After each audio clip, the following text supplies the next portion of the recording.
Buenos días, buenas tardes o buenas noches, de acuerdo al lugar donde nos encontremos y la hora. En esta ocasión vamos a hablar sobre el general Francisco Morazán, considerado un paladín de Centroamérica. El general Francisco Morazán Quesada, primer soldado de la patria, es la figura inmortal de la historia y uno de los valores más prominentes de la América. Su genio militar, la serenidad, justiciera en su misión unionista y su ilustre pensamiento de estadística lo han convertido en el paladín de la causa suprema de las nuevas naciones de Centroamérica. Nació el 3 de octubre de 1792 en Tegucigalpa, siendo sus padres José Eusebio Morazán Alemán y Guadalupe Quesada Borjas. Eusebio Morazán era hijo de don Juan Bautista Morazani, proveniente de la isla de Córcega, Francia, estableciendo su residencia en Yuscarán, departamento del Paraíso. Recordando que también Francisco Morazán en su vida marital, pues tuvo 5 esposas, a las cuales les procreó 6 hijos. Una de las esposas pues más reconocida que la historia lo menciona, eh, la llamada esposa María Úrsula de la Santísima Trinidad Josefa de Lastiri Lozano, a la cual pues le procreó una única hija llamada Adela Morazán Lastiri. Podemos observar en esta imagen una de las casas. Esa fue la casa donde nació el general Francisco Morazán, donde pues tuvo su vida infantil. Hay que recordar de que Morazán pues no fue a la escuela, fue un hombre autodidáctica que aprendió su vida militar leyendo libros por sí solo. La historia solo menciona que en 1802, a la edad de 10 años, Francisco Morazán ingresó al convento de San Francisco, donde se impartían clases de gramática latina, escritura, aritmética, filosofía y religión. Posteriormente a la independencia de 1821, el 16 de septiembre de 1824 fue electo jefe de Estado Supremo de Honduras, acompañando, ¿verdad?, a don Dionisio de Herrero, hombre ilustre de muy buenas ideas para la supremacía de entonces Honduras. El 10 de mayo de 1827, el jefe de Estado Supremo Dionisio de Herrera es depuesto de su cargo por el vicejefe de Estado, el teniente general José Justo Mía, al mando de las fuerzas federales. Es aquí pues donde comienzan los conflictos armados de las provincias centroamericanas y Morazán comienza su ruta política. Morazán niega obediencia a la imposición de el gobierno que vaya el declive de José Dionisio de Herrera, pues Morazán se niega a la obediencia a la imposición y después de sucesos gloriosos que ha tenido librando muchas batallas, el 11 de noviembre de 1827 al mando del ejército aliado protector de la ley, venció a las tropas de José Mía, Justo Mía, en la batalla de la Trinidad, y el 27 de ese mismo mes asumió la presidencia del Estado de Honduras.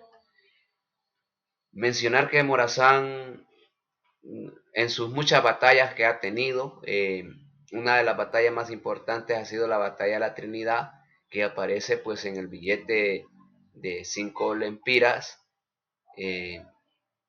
Se puede observar que Morazán era un buen estadista, un buen político militar. He ahí otras imágenes sobre las batallas del Gualcho y las Charcas.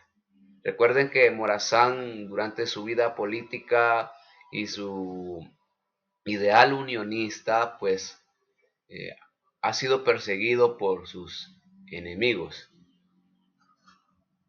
Durante 1840, Francisco Morazán se exilió hacia David, Panamá.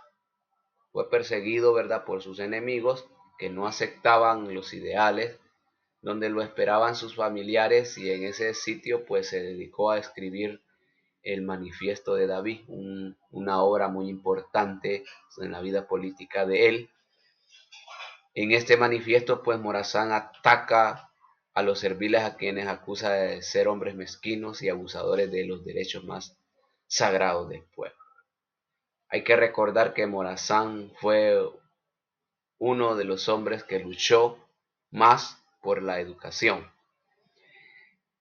llevando la primera educación lancasteriana de letras, donde pues dio mucho desarrollo entonces a las provincias centroamericanas. Su hermoso ideal, que llevaba más allá de unir las 5 provincias centroamericanas, es llevar la mejor educación a todos los lugares de Centroamérica, por lo cual pues no se le concedió debido a que su hermoso ideal fue derribado en el año 1842. En el año 1845 desembarcó en Costa Rica, donde tomó brevemente el poder. Antes de que pudiera iniciar la reconstrucción de la unidad centroamericana, fue capturado. A solo 3 horas para caminar al patíbulo, escribió su testamento, en donde pudo escribir su pensamiento, su vibra y la historia, el recorrer de los años. Hay un pensamiento político que dice que declaro que mi amor a Centroamérica muere conmigo e incito a la juventud que es la edad a dar mi ejemplo. Algo muy importante que nos despierta el pensamiento político, que debemos de seguir los ideales de Francisco Morazán para formar mejor estas naciones. Lógicamente que el desenlace fue muy triste y fatal. El general Francisco Morazán fue fusilado un 15 de septiembre de 1842 a la hora de sepulcro en la plaza de San José, Costa Rica. Murió por ese hermoso ideal. Luego de un tiempo pues sus restos fueron llevados a San Salvador, ahí es donde descansan sus restos, ya que El Salvador fue una de los países pues más, no vamos a decir más querido, pero fue donde se estableció de una mejor manera. El general Francisco Morazán es un símbolo y ejemplo, como manifiesta el gran tribuno don Álvaro Contreras. La sombra del héroe de la Unión estará moviéndose inquieta mientras llega la procesión de los nuevos mártires que deberán ir a confundirse con él en la inmortalidad. Aquí pues podemos observar el fusilamiento de Francisco Morazán. En ese entonces pues él dio la orden de que fuese fusilado, y pues ahí murió su ideal morazanista y es recordado durante la historia de Honduras. Algunos pensamientos que resaltar de Francisco Morazán. El autor Juan Ramón Molina escribe sobre el prócer, que dice que Morazán no solo era un hombre de Estado, como lo hemos probado ya, sino un correcto escritor, como lo atestiguan sus proclamas y sus memorias. Morazán ganó verdaderas batallas, llevó a sus banderas en triunfo por todas partes, era un militar genial, a pesar de que nunca tuvo escuela y de que ignoraba las más insignificantes maniobras, como dicen algunos de sus biógrafos. Cuando Morazán hizo el empuje de reconstruir el edificio de la nacionalidad que había echado a tierra los clericales, tuvo un pretexto legal, existía un motivo justificable. La federación había sido disuelta por la fuerza, era del caso reunirla por el mismo procedimiento. Su actitud en Costa Rica no puede reprobarse de ningún modo. Era no solo patriota, sino que altamente constitucional.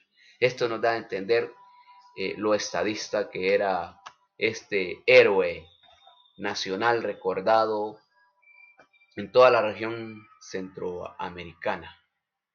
Eh, esta corta historia la hemos extraído del libro llamado Francisco Morazán, autores Julio César Navarro y Miguel Ángel Cabrera, también del libro de Historia de Honduras.